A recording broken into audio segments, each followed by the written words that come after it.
como funcionária pública na Prefeitura de São Caetano, concursada. Mas aí eu comecei a faculdade, eu comecei a ver, eu falei, acho que não, acho que eu quero um pouco mais, acho que eu queria um pouco mais de movimento. E aí, em um determinado momento, fazendo na faculdade, já acho que no segundo ou terceiro ano, eu falei, bom, é agora ou nunca. Eu preciso, ou eu vou agora, se eu quero ir para uma multinacional, eu tenho que ir agora, porque tem que entrar como, né, estagiário, trainee. E eu tomei essa decisão. Então, eu fui fazer entrevistas, participei de processos seletivos, fui chamada e tive que assinar lá uma carta de desligamento, né, na prefeitura, depois de 5 anos, falando, não, então eu deixei um emprego público para ir ser estagiária, né, trainee na época. Um emprego estável, né? Super estável, concursada para um... Né, e seus pais, na estável, época, né? ok. eu acho que eles viram que eu acho que não vai dar para segurar, tal. Bom, tá bom, Alessandra, é isso que você quer, vai, mas era uma empresa já, né? Porque era Brastemp ainda, né, já era o Whirlpool, mas tava bem na conjunção, era Brastemp, acho que ainda, porque quando eu cheguei lá, quando eu fui efetivada, ela estava comprando a Consul, foi, né, quando foi uma junção. Enfim, aí eu fui, comecei então como trainee na multinacional na Whirlpool. Fiquei lá, as médias que eu fico em umas empresas é mais ou menos de 5 a 6 anos, exceto agora na Givaldan, que eu já estou há mais de 10, mas porque eu sempre acredito também que 5 anos é um tempo que você consegue entrar, aprender, fazer o delivery, entregar, e aí você está aberta para um próximo passo. Então, eu cheguei lá, então, a Whirlpool é uma escola, é uma empresa fantástica, aprendi muito.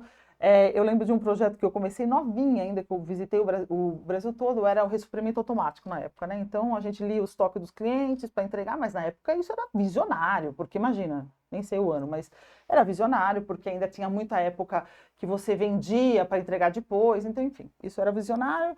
Trabalhei em vários projetos, esse foi um dos mais importantes que eu terminei lá. Aí eu fui convidada para ir para a Nokia, na época o celular estava chegando no Brasil, então era a época do boom do celular realmente. Eu fui convidada, a gente estava no mesmo prédio, inclusive comercial, e eu falei, por que não? Nova, tinha acabado de casar, eu devia ter 26, 27 anos, falei, não, eu vou. Fui, tomei essa decisão. Cheguei lá, foi um baque, porque eu deixei uma empresa centenária, com tudo estruturado para uma empresa que era uma multinacional, mas era uma startup no Brasil, né? Estava começando. Super recente. De um produto que no Brasil uma ainda empresa não recente, um produto recente. E eu acho que até o produto era fancy, era legal, mas muito legal, mas era a empresa mesmo, tudo, estava começando, né, no Brasil, tal, mas foi ótimo, foi uma experiência, foi importante, eu acho, dar esse primeiro passo, né? E não foi fácil, eu acho que foi a transição mais difícil, uma das mais difíceis que eu fiz justamente por isso, pela inexperiência, porque porque eu comecei ali, mas trabalhei lá também por mais 5 anos, lá a gente era bem naquele momento que a demanda era super alta e a oferta já não era tão alta, então a gente implementou reuniões colaborativas com os clientes, tinha que entender, porque você tinha que negociar, enfim. Na linha de startup mesmo, né? De inovar dentro da companhia. Exatamente, porque não tinha nem sistema, eu acho que na época, quando a gente começou, porque produzia em Manaus, enfim. E aí foi um grande aprendizado para mim, e aí eu já estava depois de 5 anos lá, aí eu falei, acho que agora já está na hora de eu, né, pensar em novos ares. Aí eu tive a proposta da Nike. Na Nike, quando eu cheguei, ela estava também incorporando o apparel, que a gente fala que era né, o vestuário. Ela estava começando a passar os representantes que eram pessoas, eram terceiros. Exatamente. Eles, né, eram uma força de vendas não da empresa, mas estavam agregando a força de vendas. E então era um momento difícil, tinha que dar aquele suporte, né? Porque eles eram independentes e tinha que dar aquele suporte.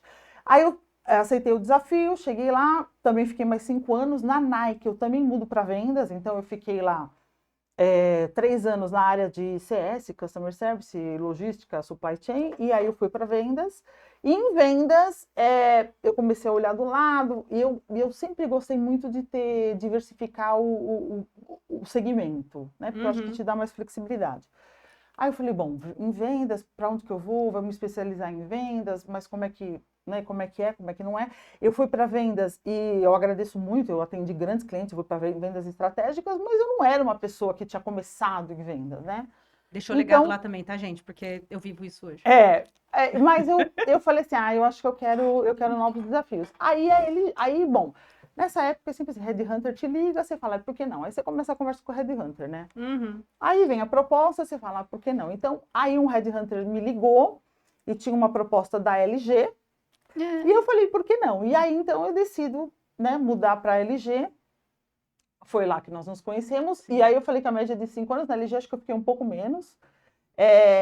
Na LG, eu cheguei lá, eram 2 áreas separadas, né? Inclusive, eu lembro que era uma área, era a área de que a gente Colocava os colocava os Colocava pedidos, pedido. conversava com os clientes, no Uhum. outro você agendava. Aí, já na Era uma área, entrevista, como que era? Era booking e...